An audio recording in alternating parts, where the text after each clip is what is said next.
Hey guys, I'm Cody Christian. So let's talk about gimbals. So in particular, let's talk about the new RS2 from DJI. Will it work for your particular setup? Did it work for my setup? Did I have issues with it, like a lot of people are talking about in the Facebook groups and on YouTube videos? And is it a gimbal that I would recommend? Or would I recommend something else?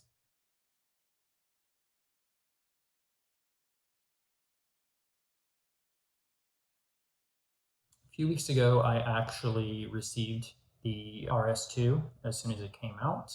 I did a full in-depth review of it, was really happy with it, was talking about it on social media, Facebook groups, etc. Honestly, it was a great gimbal. And then I had problems. And around that same time, I started seeing a lot of other people post about problems as well. A lot of those common problems are around what's called micro jitters, which, if you're shooting with most gimbals using a DSLR, say the Sony cameras or the Canon cameras, you have inbuilt a stabilization or IBIS, right, in your lenses and in the camera, which help stabilize your shots. So you may not actually notice there's micro jitters. And I think that's why a lot of the other YouTubers who are praising the RS2 are saying, hey, I'm not seeing these problems, right? Well, if you're shooting with cameras like I am with the Blackmagic 4K or on a 6K, you're going to notice those jitters because we don't have inbuilt, a stabilization. And you're going to really notice it if you start shooting with larger lenses. In my test, I tested with the Pocket 4K camera with a small Rokinon lens.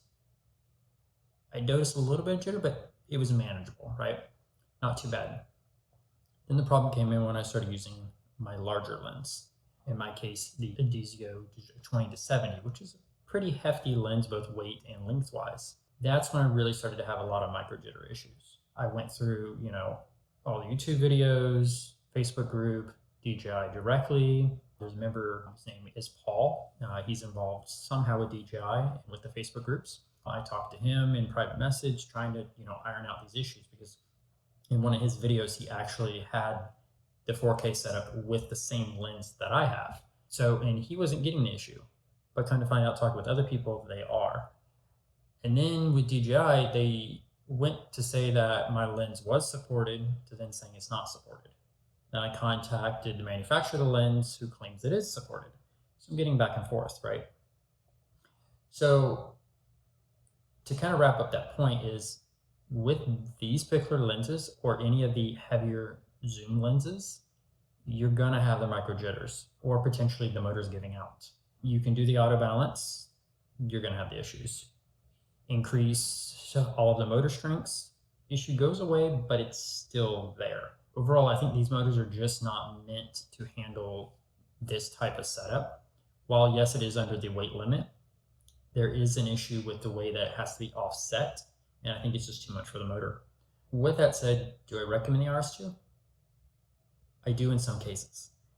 If you're using the Sony cameras or the Canon cameras, honestly, you'll probably be fine, because those cameras pretty much sit right in the middle, right? But if you're shooting with the Blackmagic cameras, I wouldn't recommend it. Now, if you're shooting with a Blackmagic camera and you take off the cage, take off pretty much, strip it down, no matte box, no cage, no counterweights, no wireless transmitter, no follow focus, and you run with a small lens, you'll probably be fine. And I'm sure a lot of people are going to debate me on that. But I mean, when the majority of people running certain setups are having these issues, then there definitely is a problem. It's not like one or two people. I'd say between all the Facebook groups I'm in, probably at least 40 to 50% of the people with this gimbal are having this issue, that are running these type of setups, I should say. So with that said, once again, do I recommend it? Depends on your setup.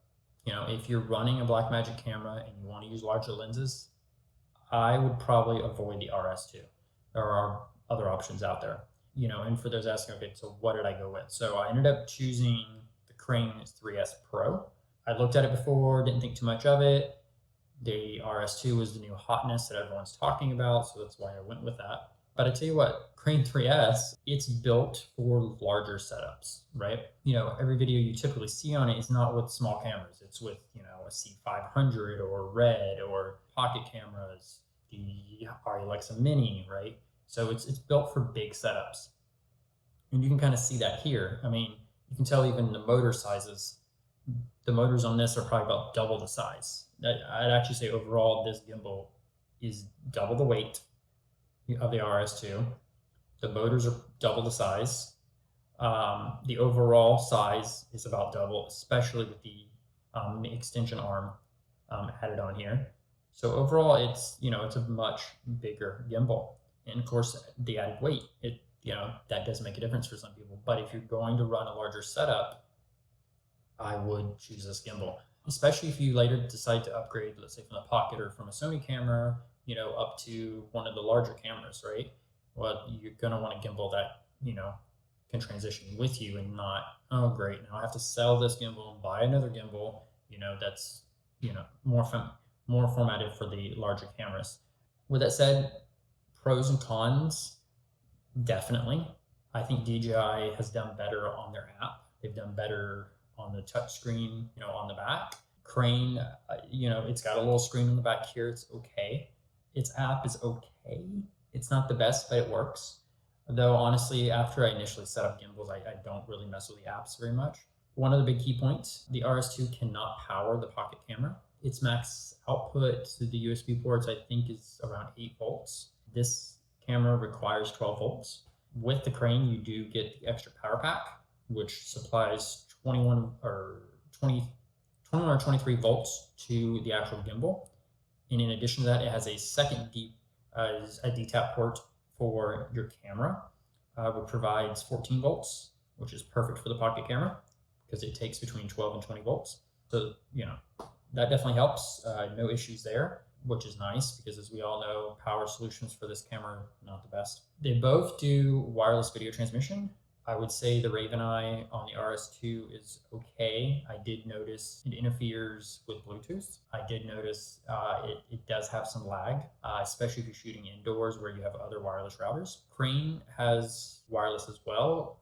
So far, no issues. It doesn't conflict with Bluetooth. It doesn't, with my home routers and stuff like that, no issues. No latency at all, honestly. The other thing too, with the Raven Eye, you can only go to a Wi-Fi device, so your phone.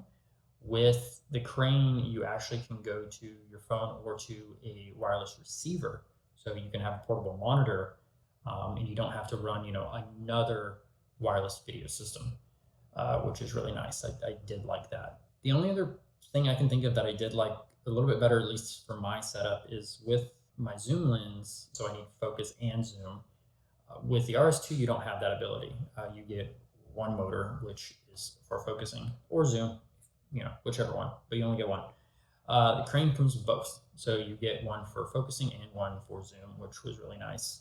And it's nice that it's actually integrated in really well. So through the app, you can control those, or you can control your zoom from the back handle and your focus down here on the left-hand side. The only thing I wish, but you might be able to do it, but I haven't figured it out quite yet. And I've asked them, they haven't responded back yet, is if the little wheel that's right here can be used for focus, because that would be ideal.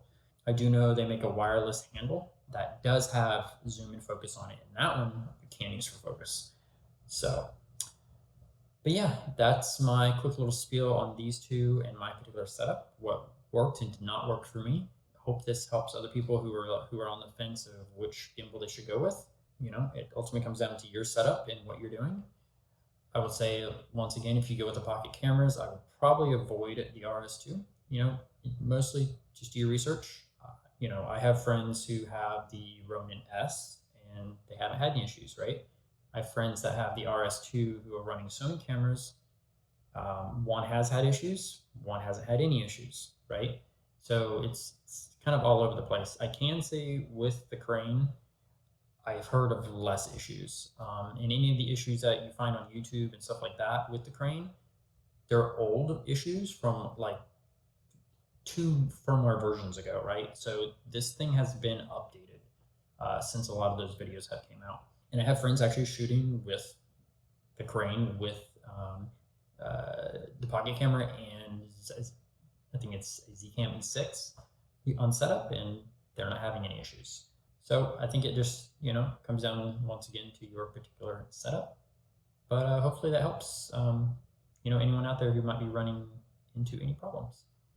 So thanks for listening to me ramble about this. Sorry for kind of the lower quality. I decided to shoot this on my iPhone since, I wanted to show the gimbal here already set up with a camera. So yeah, once again, thanks for listening to me ramble. I'll have more in-depth reviews coming out, and talk to you later.